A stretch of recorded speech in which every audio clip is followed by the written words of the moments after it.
Ya, Assalamualaikum warahmatullahi wabarakatuh. Perkenalkan, nama saya Nisa Nurul Haq. Di sini saya akan memaparkan tentang UTS Riset Keuangan Digital yang telah saya buat melalui aplikasi PowerPoint. Nah, di sini saya akan punya judul artikel yaitu The Power of Prestige, How CEO Prestige Shapes Corporate Cash Strategies. Disusun oleh Muhammad Syakir Ahmad, Marwa El Nahas, Harald Kinatadar, dan Khalid Gezemi. Nah, di penelitian ini mempunyai abstrak. Ya, abstraknya ini yaitu penelitian ini dimotivasi oleh pentingnya kekuatan prestis yang dihasilkan dari status dan pengaruh CEO yang meliputi organisasi, koneksi sosial yang berharga, dan jaringan. Itu menurut Finkelstein 1992. Serta kurangnya perhatian yang cukup terhadap kekuatan prestis dalam literatur relatif terhadap kekuatan struktural. Nah, literatur sebelumnya menunjukkan bahwa prestis CEO menandakan kualitas dan mempengaruhi berbagai hasil organisasi seperti kelangsungan hidup perusahaan. Yang pertama, penetapan harga produk, keberlanjutan lingkungan, penilaian IPO, mengurangi ketidakpastian di lingkungan eksternal, dan gaji CEO. Nah, latar belakang dari penelitian ini, yang pertama, kepemilikan kas yang berlebihan menjadi isu penting dalam manajemen keuangan perusahaan. Nah, yang kedua, prestis CEO mencerminkan kekuasaan, reputasi, dan pengaruh dalam pengambilan keputusan. Nah, yang ketiga, literatur sebelumnya lebih fokus pada kekuasaan struktural, bukan prestis. Nah, yang terakhir, hubungan antara prestis CEO dan kebijakan kas masih belum konklusif. Nah, di sini penelitian ini memiliki dua hipotesis. Hipotesis yang pertama yaitu prestis CEO berpengaruh positif terhadap kepemilikan kas perusahaan. Nah, yang kedua, prestis CEO berpengaruh negatif terhadap kepemilikan kas perusahaan.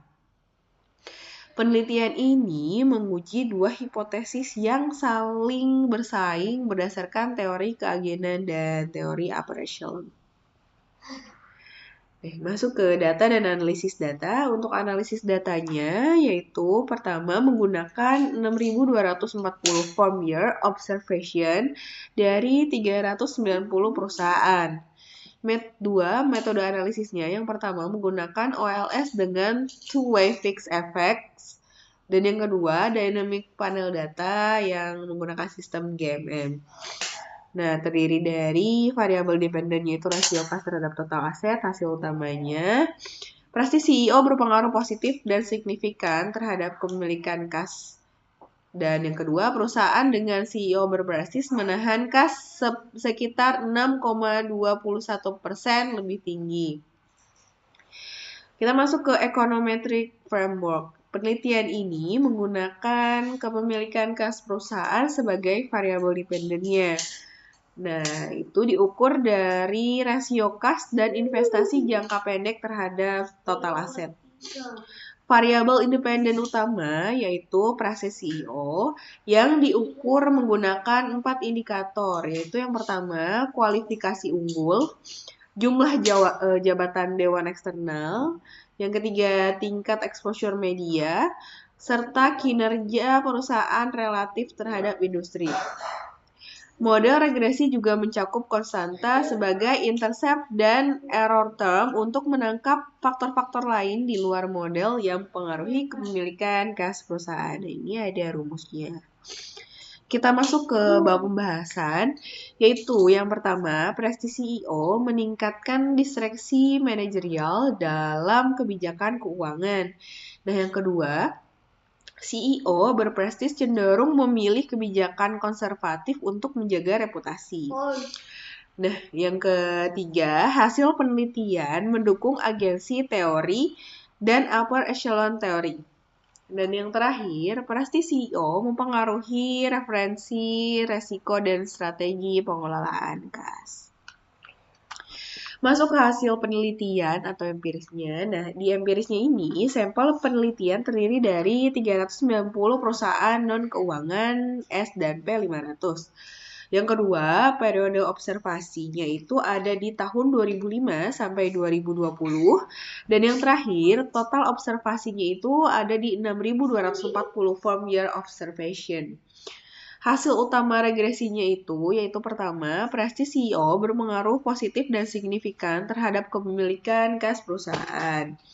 Yang kedua, perusahaan dengan CEO berprestis tinggi memiliki rasio kepemilikan kas sekitar 6,21% lebih tinggi dibandingkan perusahaan dengan CEO berprestis rendah. Dan yang terakhir, koefisien prestasi CEO signifikan pada tingkat signifikan yaitu 1% dengan P kurang dari 0,01. Nah, kita masuk ke hasil uji robustness-nya. Hasil konsistennya setelah yang pertama menggunakan two-way fixed effect regression, yang kedua menggunakan dynamic panel model atau sistem GMM. Temuan tetap stabil setelah mengontrol beberapa variabel. Yang pertama, ukuran perusahaan, leverage, profitabilitas, dan yang terakhir adanya mengukur peluang pertumbuhan atau growth opportunity.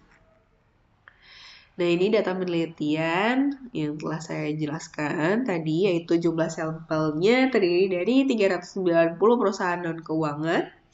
Periode penelitiannya di tahun 2005 hingga 2020. Total observasinya itu ada di 6.240 firm year. Variabel independennya itu prestasi CEO, dependennya cash holdings, dan arah pengaruhnya positif dan signifikan.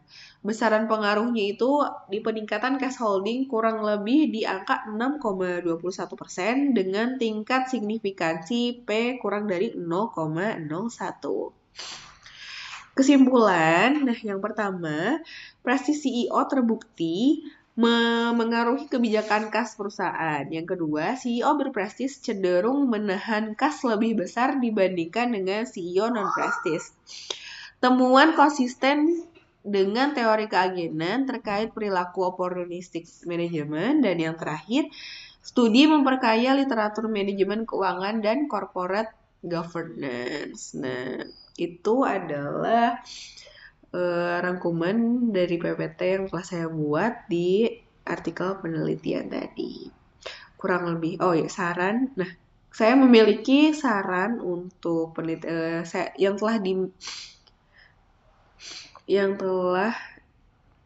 nah, kita masuk ke saran, yaitu perusahaan perlu memperkuat mekanisme pengawasan terhadap CEO berprestis. Yang kedua, investor dapat mempertimbangkan karakteristik CEO dalam penilaian kebijakan keuangan.